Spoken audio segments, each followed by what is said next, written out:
Okay, I'm joined by Carmine, and we are discussing George's most recent blog post.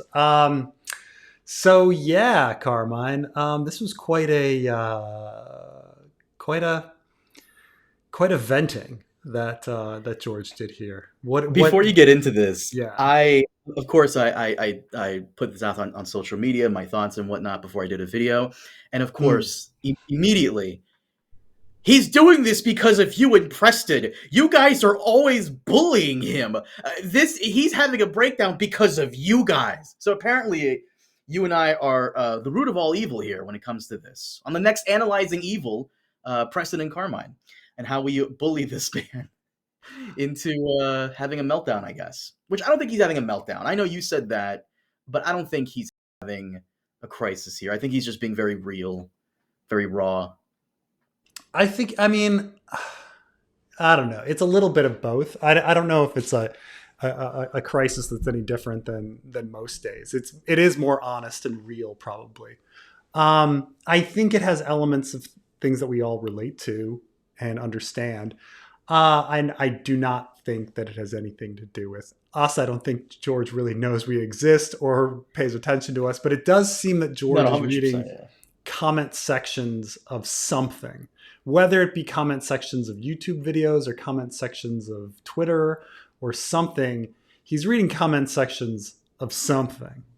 And it's not at the comment section because he removed the comment section for his blog. So, um, yeah, he's spending too much time on the internet, like paying To attention to be to the fair, to be yeah. fair, there's a whole Conan O'Brien skit about like him doing everything but writing the books. Like you go on Sure. YouTube and find it like he's George is Yes, playing in the yes. pool or painting or doing all right. It's like it's a very popular thing, but I guess it bothers him. Also, remember when he did that cameo on Dark Winds?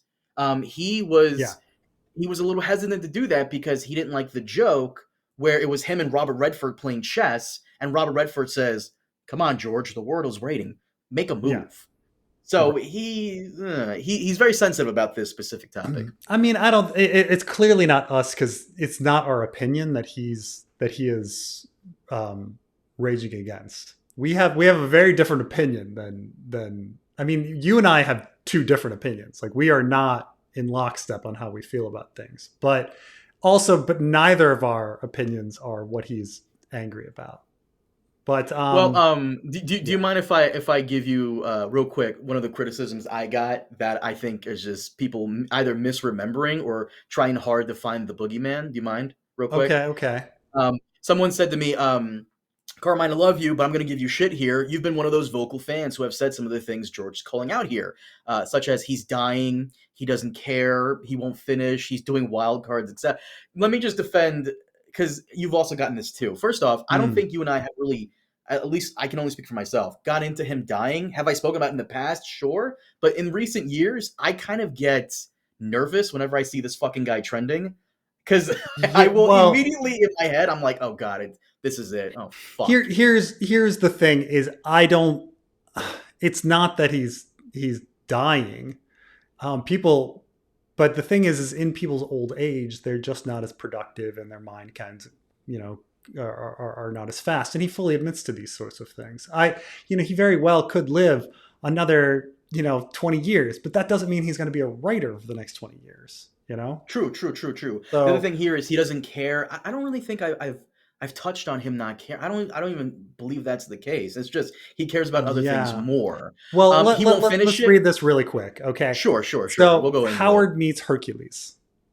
Um, and this is what's so odd is that this post isn't about this. This post is about Howard Waldrup and the movies that George R. R. Martin has been producing for Howard Waldrup. Um, Howard meets Hercules. For all you Howard Waldrop fans out there, if you enjoyed our short films, the adaptations of Mary Margaret Roadgrader, Night of the Cooters, and The Ugly Chicken that we've been showing at film festivals over the past couple of years, we have big news a coming. The Waldrop feature is on its way, all animated from Lion's Forge. Um, it's a little interesting because it's like these movies have been going out on at film festivals, but the number of people that go to film festivals is really small compared to, say, the number of people that consume media through YouTube or the, movie theaters or TV or streaming. So it's like not that many people have actually seen Mary Margaret Road Grader, Night of the Cooters, and The Ugly Chickens. I haven't. I've read them, but I have not. I have not seen these. Can you zoom in a little bit on the blog post? Um, let's see. Let's see. Hold on.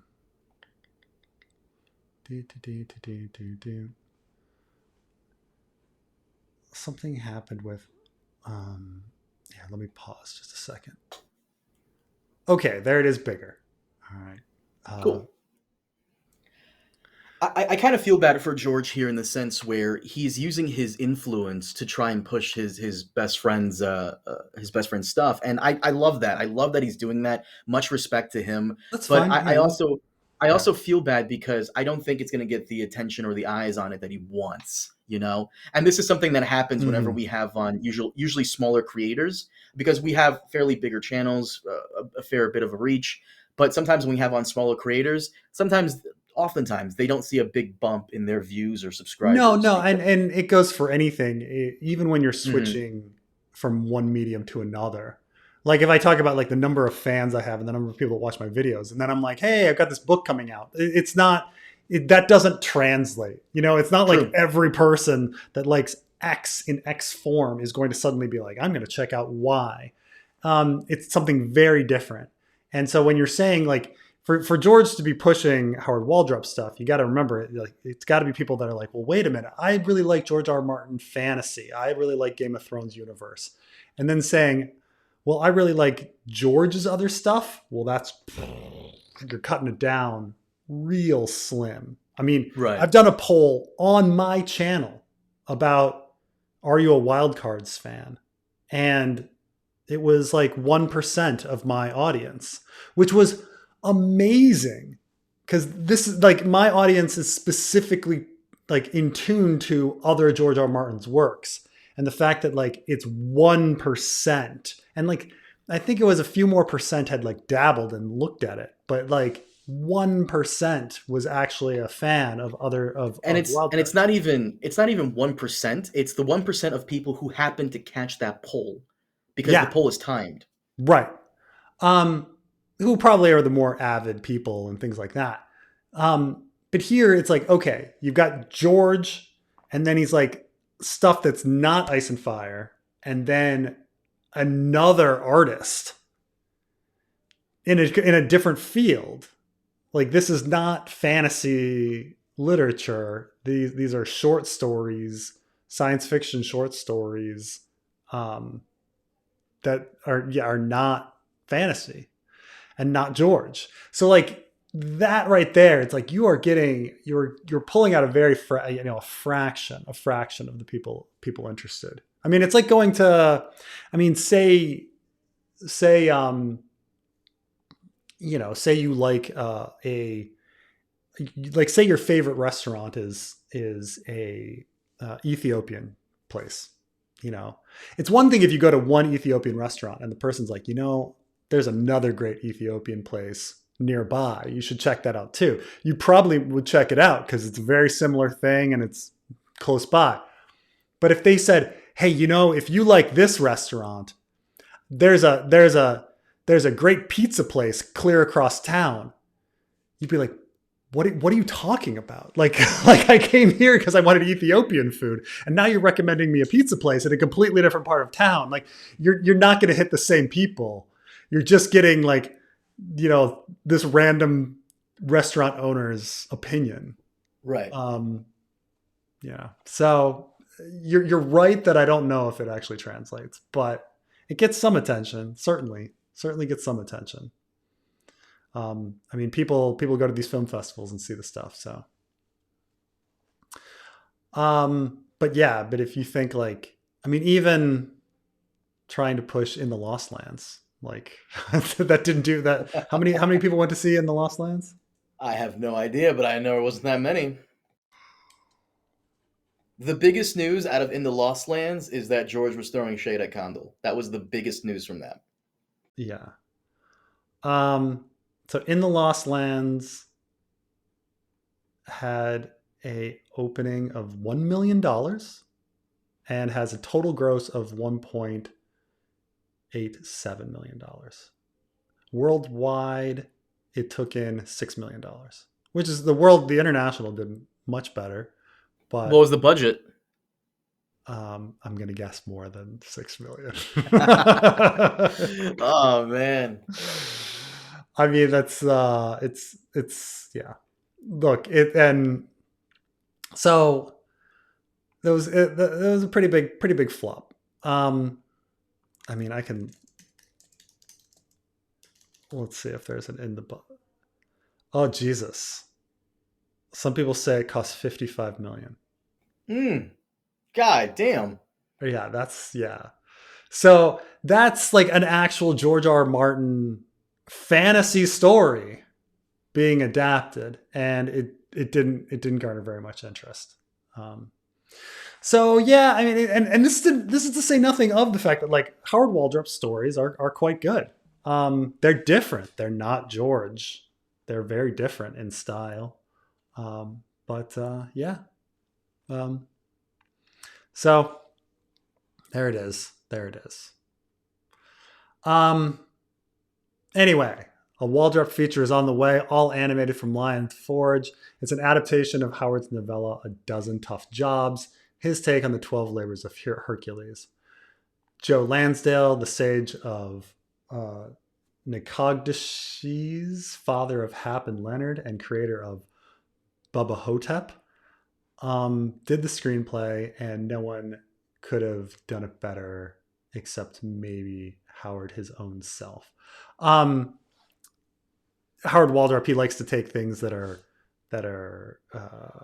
historical or fantastical, and then often blend them with like just middle of nowhere hick America. So when you talk about like Hmm. Bubba Hotep, Hotep is he's Egyptian, and so you're talking like Bubba Hotep and stuff like that.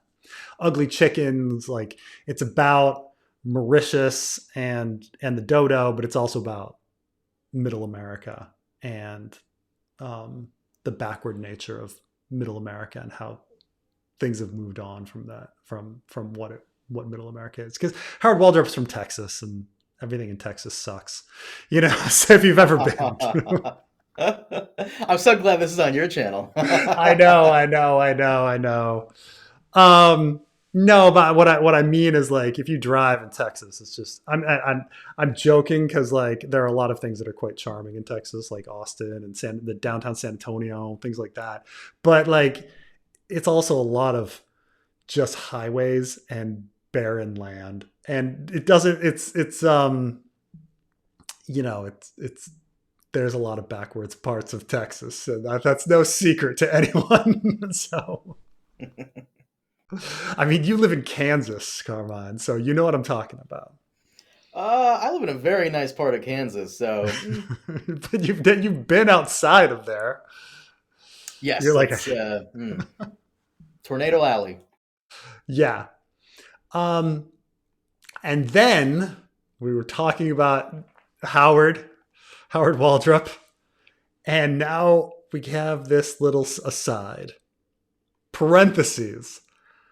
I know, some of you will just be pissed off by this, as you are by everything I announce here that is not about Westeros or the Winds of Winter. You have given up on me or on the book. I will never finish Winds. If I do, I will never finish A Dream of Spring. If I do, it won't be any good. I ought to get some other writer to pinch hit for me. I'm going to die soon anyway because I'm so old. I lost all interest in A Song of Ice and Fire decades ago. I don't give a shit about writing any longer. I just sit around and spend my money. I edit the Wildcards books too, but you hate Wildcards.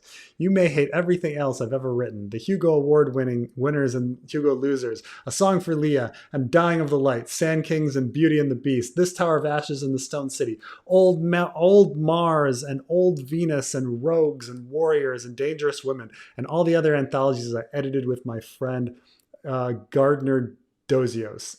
You don't care about any of those, I know. You don't care about anything but Winds of Winter. You've told me so often. Thing is, I do care about them. Mm. Mm-mm-mm. So before you go into that, there's one thing I actually forgot to mention in my video, and this is something every YouTuber goes through, especially someone Yeah. who covers one topic, and that is if you're covering Star Wars and you decide to do, I don't know, uh, Power Rangers on the same channel, Yeah. you're not going to get that many views on your Power Right. Rangers videos Yeah. that you got on your Star Wars. It's It's just something what that it is. Yeah. happens You try to break out of every. your mold, and yeah, people don't respond to it. Yeah, it's tough. Yep. And this is and George is feeling that here. And again, I said this in my video. This is not true. Like people don't not they do not care about like saying like no one says these things. Like who It's says I don't weird care because about if saying let's kings go through or it slowly because there's a lot sure. here, and then there's a little funny thing later on. Okay. So I know some of you will be pissed off by this, as you are everything I announced here on Not About Westeros and the Winds of Winter. A lot of people do get angry and say like, "Where's wins? Where's wins?" That's fine. I'll grant that's true. You've given up on me or on the book. I think a lot of people have. I see those comments all day Same long. here. You think I think there is a slim chance we'll get wins. You think there is a large chance we're going to get wins. I don't think Dude, either of you us. guys Yeah. like people and this is what I was trying to say earlier with that kid that was criticizing me because apparently I according to this guy I'm saying he won't finish wins. No, Preston, you and the audience at large makes fun of me all the time that Yes. I hope that we'll Yes. get wins. This is a thing that the two of us disagree on. Carmine Mm. thinks wins is coming, and he thinks coming. Carmine thinks it'll be here within 3 years. Oh, Um, I mean, yeah, sure. all right. Okay. I do not think it'll be here. I think, but I leave open the I leave open the chance. I think, I usually say about a 5% chance. I'll say, and I'll be pleasantly surprised, and it'll be great. I would love it. Oh my god, it would be so great. But yeah, I put it at a 5% chance. You put it pretty high. Within the next 3 years, you say like more like a 75% chance. I'll go. You know what? 50%. Okay, yeah, go on. That's 50%. fine. That's I have fine. hope. I have hope. Yeah. No. But and I do see a lot. Most of my videos and most of George's tweets and things like that. Those I do see those comments. Like I think George has lost interest and things like that. And I've given up. I see that all the time. I do. So that's common. Before you move on, do you think he's lost and do you think he's given up? I don't think so. I don't think he's lost interest. No. I think he's more interested in world building than he is continuing the story. I'll give you that. Yes. I absolutely. Having now read a lot of George's stuff and looking at the history of what he's written and when certain chapters are written and when he's had writer's block and things like that, there's definitely he definitely has writing that's spinning its wheels where he doesn't know how to advance the story, and so you get these just long bloated chapters where nothing seems to happen. That happens. I think he's very interested. I do think he has a trouble pushing it forward, like where to go next. What am I going to write next? So he just kind of writes, and it's sitting in, he's treading water. I think that's more of the case. I think he tries. I do think his distractions distract him.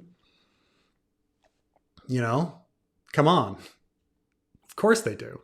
But also life, like I think he has a lot of like legitimate distractions in life, as we all do when we want to get something done. Come on, we're human beings. If I do, I will never finish A Dream of Spring. I think both of us are in agreement that he's never going to finish A Dream of Spring. Oh yeah, that's I'm sorry. That I'll cop to. I've said that before. Like no, yeah. That's there is a 0% chance that he will finish A Dream of Spring. It's just a dream, bro. That's it. That's fine. Yeah. Um, if I do, it won't be any good. Um,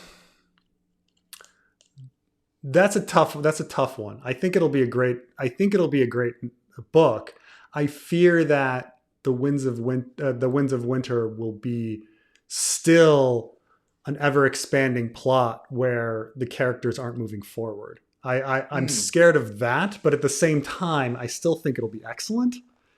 Like even when people say like criticism of say the John and the Danny story in A Dance with Dragons, um, I still love those stories, even though you can tell that yes, he doesn't know how to solve the story. He doesn't know how to finish it.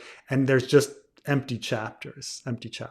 I just posted a chapter, my least favorite chapter from A Game of Thrones. I just did on my going over, and it's Catelyn 6. And Is it Catelyn is 6 where she's going back and forth on the boat? No, no, right? no. Catelyn 6 is her climbing the mountain in the Eyrie. Oh, okay.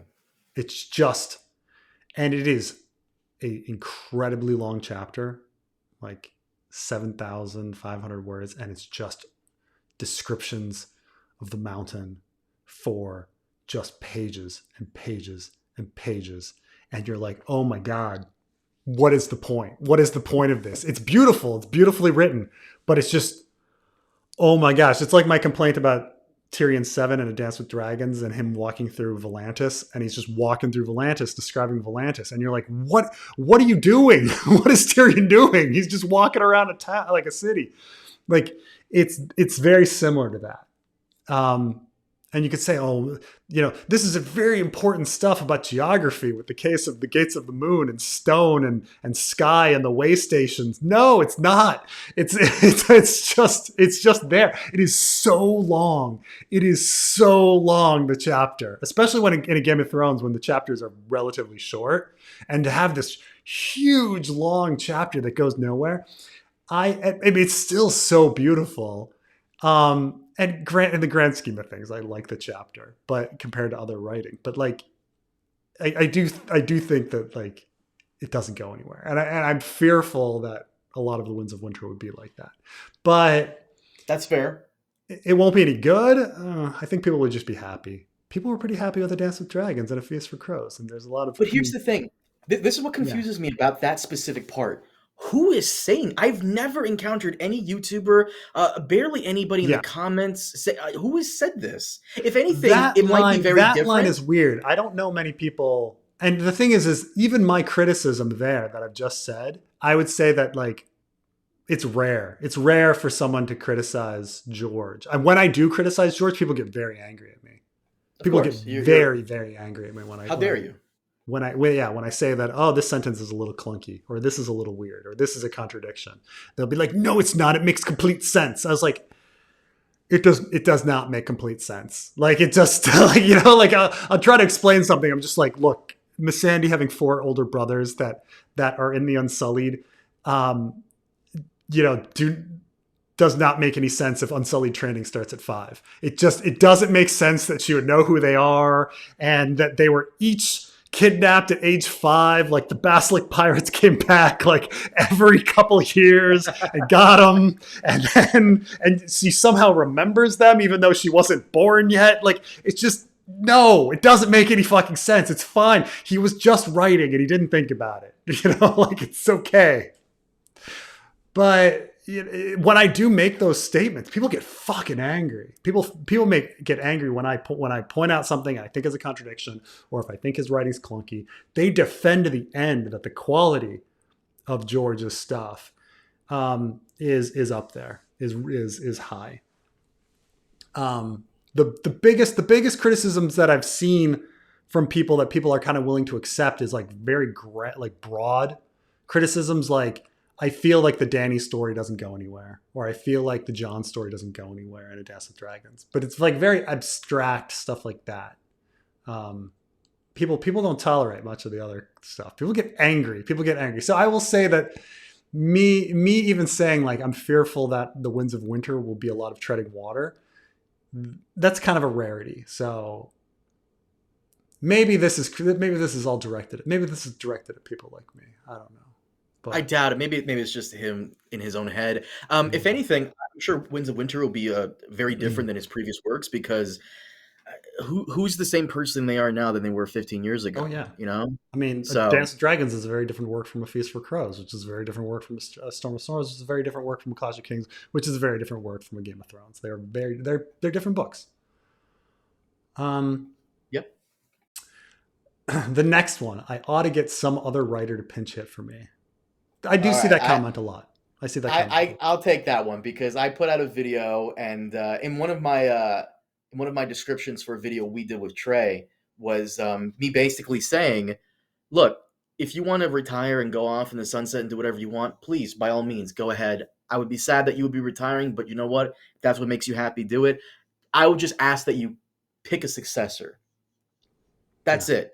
If you don't Yeah. want to do it anymore, I'm not saying he doesn't want to. I'm saying if you don't want to and you just want to go off and do whatever, fine. I'm okay with that. Retire, but please let someone finish it for you. I don't think that's disrespectful. And yes, I know George has said he doesn't want to do that, but I mean, come on.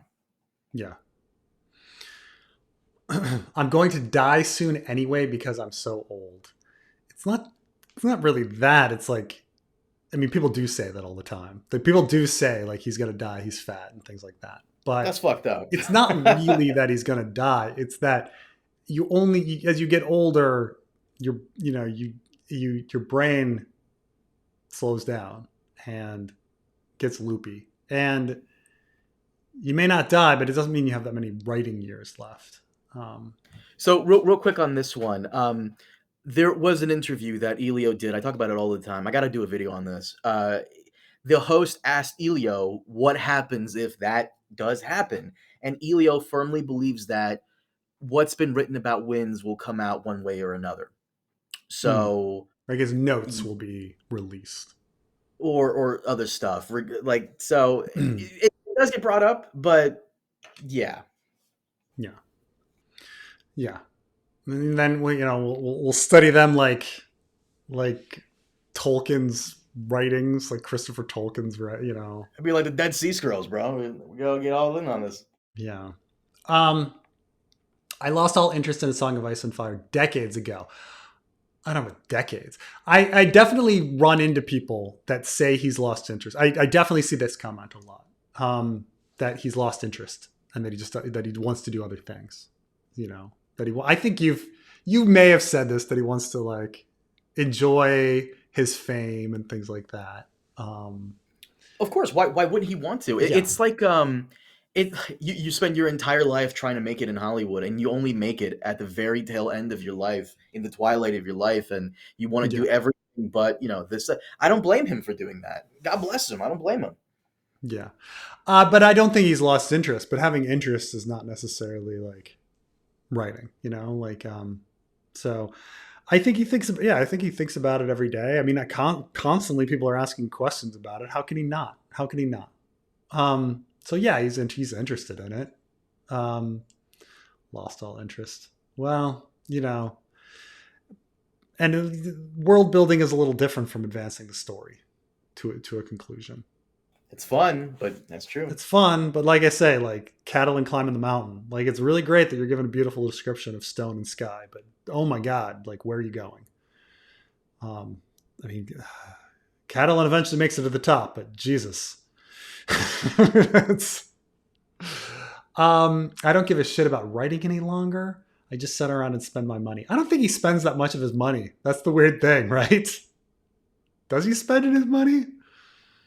I think he's gonna die on a big pile. I don't know. Maybe I don't know. I mean, opening a bar and a theater and rehabbing trains, like that's nothing compared to the huge sum of money he's sitting on. You know Uh, what? I'm gonna not. Who am I to say this? But I'll say it anyways. I'm gonna give him a pass on the opening the bar and the movie theater and the bookstore and all that because he's employing people. He's creating jobs. That's sure, awesome. it's also just what do you? I mean, you're receiving compensation for something. You should spend it. Yeah. You should spend your money. So I don't I mean he's got his house. It's not his house is big, but it's not that big. It's in Santa Fe. It's not like the housing prices are that great. He's got some horses. He does a trip like once a year. Like it's not it's not he's not spending his money. Like his money like there are definitely things he could do with that money. Um, that he's not. Um, I edit the wild cards books too. He doesn't really edit them anymore. But you hate wild cards. People do hate wild cards. Maybe unjustly so, because people haven't really read wild cards. Wild cards is fine. It's nothing. It's nothing exceptional. It's the same thing that happens to you every time you put out something that's not the next big Game of Thrones Ice and Fire theory. Yeah. Same thing happens. Videos? Where's your theory videos? I miss the theory videos days. This is the weird thing. You may hate everything else I've ever written. The Hugo winners and losers. This is very odd. Because most people that have read George's other stuff like it. So it's weird that like A Song for Leah, obviously, great story. Dying of the Light, great book. Sand Kings, this is an award-winning story, great story. I mean, these are some of his best. And then, Beauty and the Beast. Okay, well, Beauty and the Beast is might be. Preston, if it wasn't for you, I would never have known that show existed, nor would I have never known that he was like attached to that. So I feel like a majority of people who love Ice and Fire don't know that he was ever a part of that, or even probably knows that show existed. Yeah. So that's ridiculous. Like who I would love to know what's he reading? Where is he? This is the weird. This. Okay, if there's anything in here where I worry, is that okay when we did our video on doorways. I think we talked. Forget the name of the show for a minute. Yeah, I think we did bring up Beauty and the Beast a little bit. There's no because no one brings up Beauty and the Beast. I'm the only person that brings up Beauty and the Beast. This is what makes me scared: is the fact that very few people bring up Beauty and the Beast, and that makes me scared that he's mentioned Beauty and the Beast here. I mean, granted, it was years of his life, so I'm stepping back and being like, no, he doesn't know, but like. He did spend, years of his life, 3 years of his life on this. So maybe that's why it's there. It's very important to him. And he's going in order. Then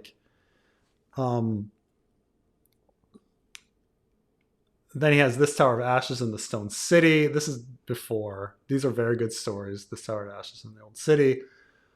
And then Old Mars, Old Venus, Rogues, Warriors, and Dangerous Women. The Siri on my phone suddenly went on. That's stupid.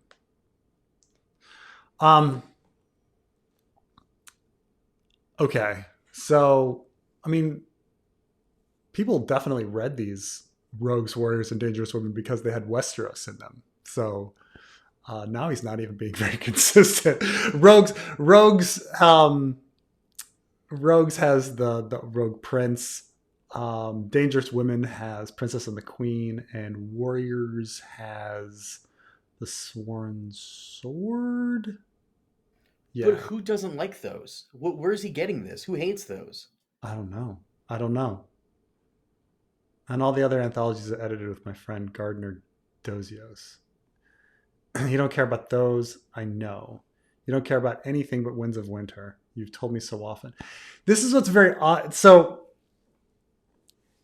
this sentence is, so what's weird about all of this as well is the editing of it. Like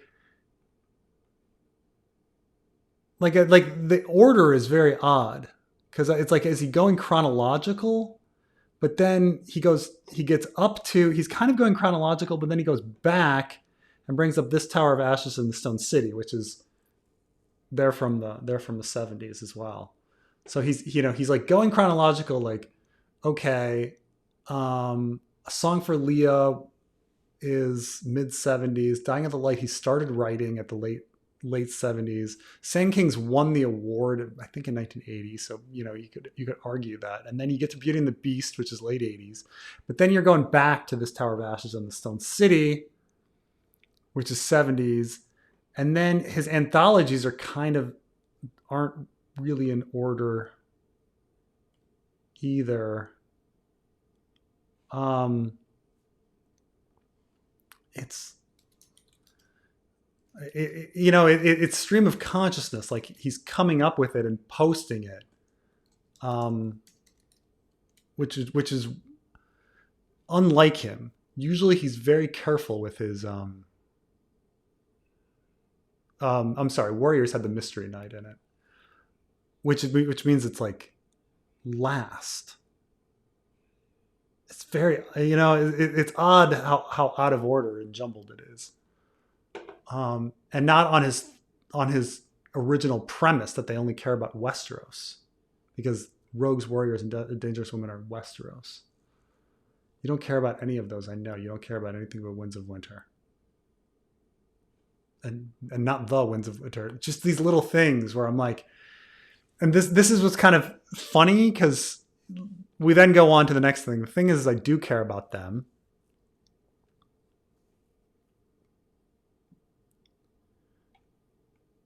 I do care about it. Do you see what I'm talking about? Like the editing is off. Like he posted this fast. It's gonna be off in the next.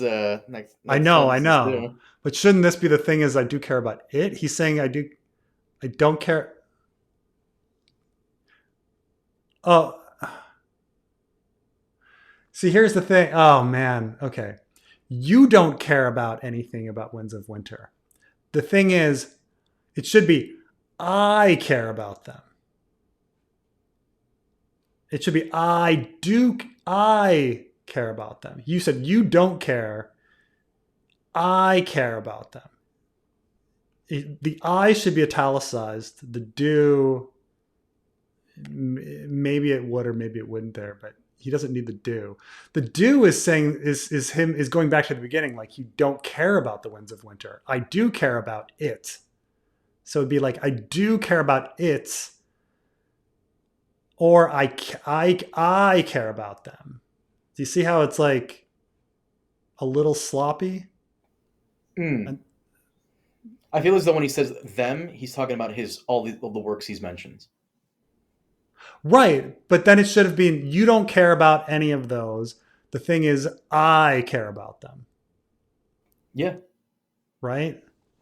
Yeah, he's kind of lashing out, saying, "Look, I know you guys don't care about all this other stuff I do, but I care about it, so I'm going to do it anyway." But it should be I care. But instead, he says, "I do care about them," as if he's saying, "I do care about them," as if we said you don't care about them. And he's like, "The thing is, I do care about them." Right? Like he's writing a statement to contradict something that is before it, but the statement before it is not. It's not parallel in its contradiction. The previous sentence that he's contradicting should be, you think I don't care about them. The thing is, I do care about them. Or it should be, you don't care about them. Thing is, I care about them. So you should, but I know I'm harping on this, but it's, what I'm saying is what I'm getting at here when I'm saying that this is a poorly edited blog post. It means he's writing it fast without thinking about it and not crafting it carefully. Which is unlike him. He usually, even his blog posts are very well written. This is rather sloppy. Or maybe wrote it in anger. Yeah.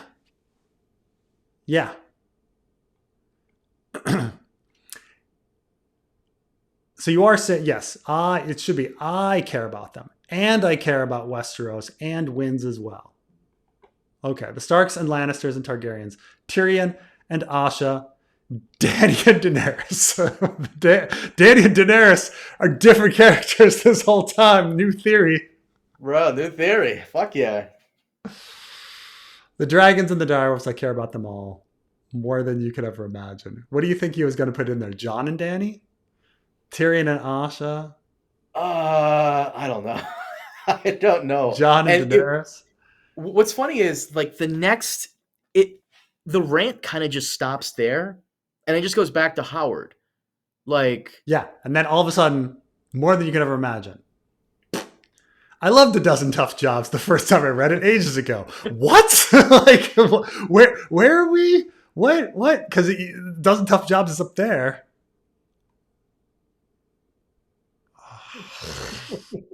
Oh, God. it sounds like a Seinfeld like joke here, you know? I Like, know. the thing is, And I do care about it. I care about all of this. Yada yada yada. So Howard, yeah, it's Howard. like, anyway, I loved A Dozen Tough Jobs the first time I read it ages ago. I loved Howard too. It saddens me that he did not live long enough to see the film.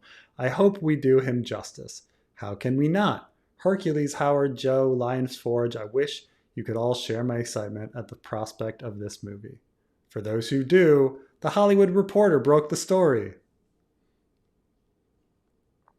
I've never seen a blog post like this. Like, even Toxic Butterflies was a little more put together. Like, this is the first time I've ever just seen him like spew something out like you're replying to somebody in a chat. Like, this is weird. This is very You think that's weird. what it was? He saw like a Twitter comment or a YouTube comment, and he was replying to that guy, but I guess, or like, it's almost like he had this other post, and then all of a sudden he like copy and pasted this like thing in the middle. so what I think it really is that he is feeling that frustration that he has all these things he cares about, and he wants you to care about them too, but everyone just really cares about Ice and Fire, Game of Thrones, Winds of Winter, and I feel for him, but at the same time, brother, like that is what you're known for. I'm sorry, but Yeah. what like that is what you're known for. Like, what are you gonna do? Yeah. I've told you about. So I have this.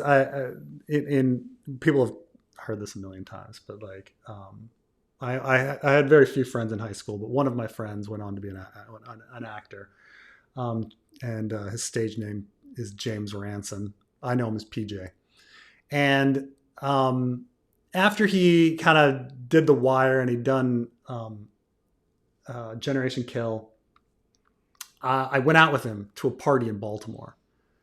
And it's Baltimore, so everyone has seen The Wire. And we like walk into this house party, and like you can just see people being like, why is Ziggy here? Like, why is Ziggy from The Wire here? Like, what the fuck? And like, what is he doing here? And people come up to him and talk to him and stuff. And he's a little bit of a celebrity, certainly at the time. And he told me later, he's like, it's really annoying. Like, it's been honestly like 5 years at the time. He's like, it's been 5 years since I did season 2 of The Wire.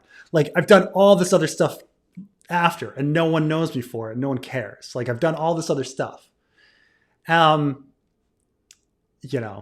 it's still kind of that way. Like, if he went around Baltimore today, it'd still probably be that situation. Even though he was in It Part 2, he's been in lots of different stuff. Really? He's in It Part 2? Really? Yeah. Yeah, he's the yeah. I didn't know that. Wow. Oh shit.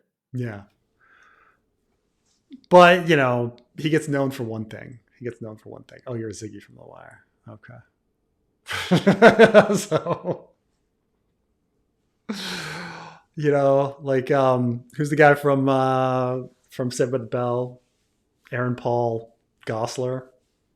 Aaron Paul Gosselaar has gone on to do other things. I think you're thinking more of but he's still just Zach. Like, come on. Like, who the fuck is the Screech? Screech will always be Screech. Like, Aaron Paul Gosselaar. Well, I mean, Screech is gone. So right, but Dustin Diamond George outlasted Screech. But Mark Paul Gosselaar and Mario Lopez. I don't know. I said Aaron Paul. Aaron Paul, is that the guy from Breaking Bad? Yes. Yeah. Mark Paul. These people have all gone to do other things, and like their careers now are they stand out a bit more. But Dustin Diamond, I think, suffered from that the most. Yeah. I forgot the man's name, but he played Kramer in Seinfeld. He will always be Kramer in Seinfeld, and Sure, the guy sure, the sure, guy who sure. yelled a racial slur. But Yeah. I mean, the only one that ever moved on from that was Elaine. She was the only one that will she be was in there. Veep, and Yeah. I forgot what else she was in, but Veep and New something. Adventures of Old Christine. Right. But I think Veep finally broke her away from like you're more than just Elaine. Hmm. Like Jason Alexander is probably the one where you're just like, wow, this is an incredibly talented guy, and he's still always just known as George. And people like constantly like I've seen him in like group interviews, and somebody's like, the thing is George, and everybody's like, I'm sorry, Jason, and he's like, it's okay, it happens to me every day. Like you're like, okay, Every day. it happens to me every day. It's fine. Um, There is one thing we need to address, and this is something that people don't really understand unless you do stuff on YouTube. Um, while yeah, you and I have talked about stuff which we cover his works, and we cover stuff around George. What I don't like is when people try to like bad faith the situation by saying some random person in the comments of our videos are fans of ours. That's not mm, true. If someone goes into your video and says "fuck George," he's being a crybaby bitch, like you don't agree with that. And what I don't like is that sometimes people will say, "Well, what do you mean you don't agree? That's your fan, right?" No, just because someone yeah, watches our stuff and comments doesn't mean they're a part of our community. They're a fan, and it's it's kind of also annoying. you can't control literally tens of thousands of fans. I mean, you just can't. Like, how? What am I supposed to? Police them all? Like, what? Well, I'm just one man. Right, right. And I've never liked this bad faith thing that people do by calling you out specifically, saying you hate George or you hate the series. Like, no, that's not just because you criticize something doesn't mean you hate it all of a sudden. It's like such a weird thing with people that who do that. Like Yeah, criticize. This is the holy grail. Anything against it is just is blasphemy. yeah. It's very weird. I mean, people criticize their significant other all the time. Like, it's almost a running joke. Like, yeah, oh, you go to the bar and you bitch about your wife. Like that's a trope. But every single one of those people like loves their wife. Like they love them and they love her, and then like they're just venting. Because everybody's imperfect, and that's the Well, situation. the reason I bring it up is because when George put this out, the moment he did, like Carmine, when I read this, I thought of you and Preston. I'm like, bro, what? When do we say anything awful about George? When do we say anything awful about George? I Like, don't know. Like I this is said, like ridiculous. I think it's completely relatable and understandable. What he's going through. He has it's a massive book with a massive story, and he has a lot of other responsibilities, both public and private. Um, and so yeah, it's I don't I don't disparage him. Like what you know, it's hard, very hard world, Of hard course, I feel situation. bad for him. And look, man, like I said before, if he chooses to retire tomorrow, God bless him. Thank you for your contribution to fantasy, to literature, and all that. Um, Again, me being selfish, I hope you choose a successor. If not, that sucks. But I hope you have a happy retirement. There is one more thing I wanted to ask you about before Mm, we get off this, because I mentioned this in my video, and one of the things people love to say, they love to parrot this one talking point. It's that George owes us nothing. I mm, agree with that. But on one hand, I kind of disagree in the sense where there were a lot of people who stuck by George over the years before Game of Thrones on HBO, like brought him to like new heights. And I can't speak for George. I can only speak for myself. I don't have a book. I run a YouTube channel. And I've had my YouTube channel for over 10 years. And I think you feel the same way when I say this. I would be betraying my supporters who have been with me for years if all of a sudden I sold out to some bullshit soulless corporation and parroted their talking points, or I wasn't being myself, or I mm. was grifting or whatever the fuck. I would be betraying the people who have supported me for so long, and I could never do that personally. I feel like I owe it to my supporters, to the people who have been with me for years, to just continue doing what I do and being myself. And I feel as though George, yeah, he doesn't owe anybody anything, but also at the same time, I don't know, man. Like there have been there are people who have been with you for years, and they supported you even before you had the fame, even before you had the money.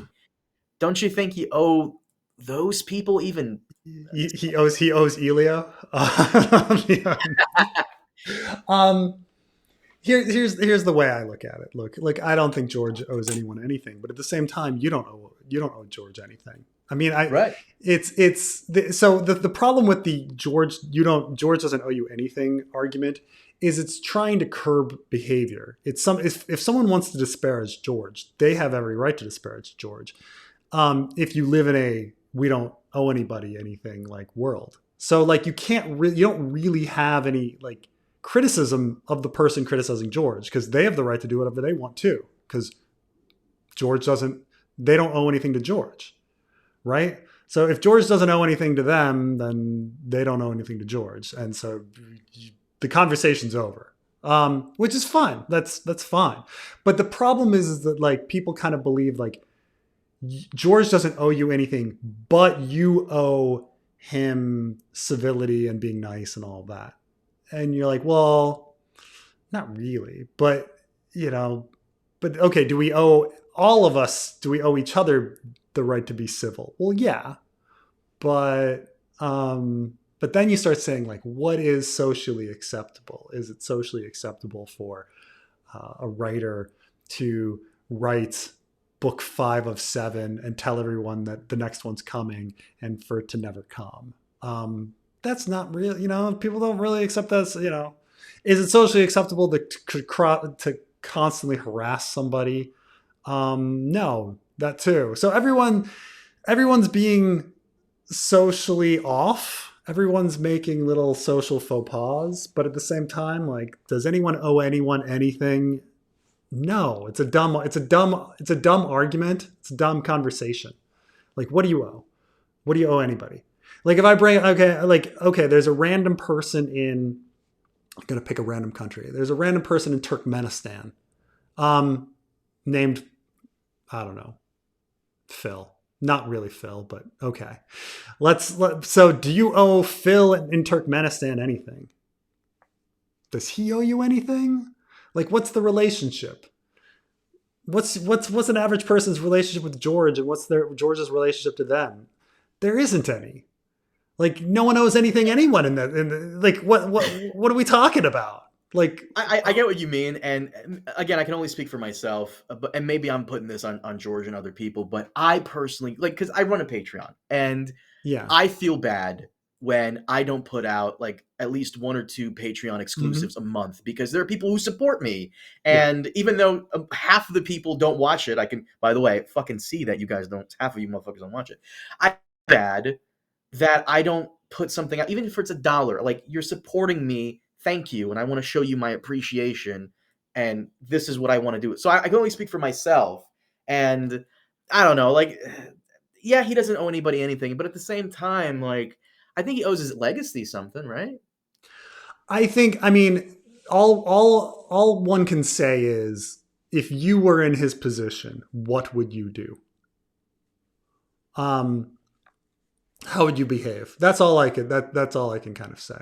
You know. Actually, I'm actually kind of evolving on this idea as we speak, because what if he feels the same way, and that's why it's taking him so long? He wants to give the best that he can, and he doesn't feel like he I can think do that's that. part of it. I think that's a huge part of Uh, it is that he goes back and he wants everything to be perfect. He wants every yeah. line of dialogue and everything to be perfect. Um, the I a lot of writers say that editing and proofreading is the death of production. Like that or this gets into like the right drunk proofread sober. Like, bowl forward and get it done, then go back. Some people go back and then they get stuck rewriting the same thing over and over again and they never advance.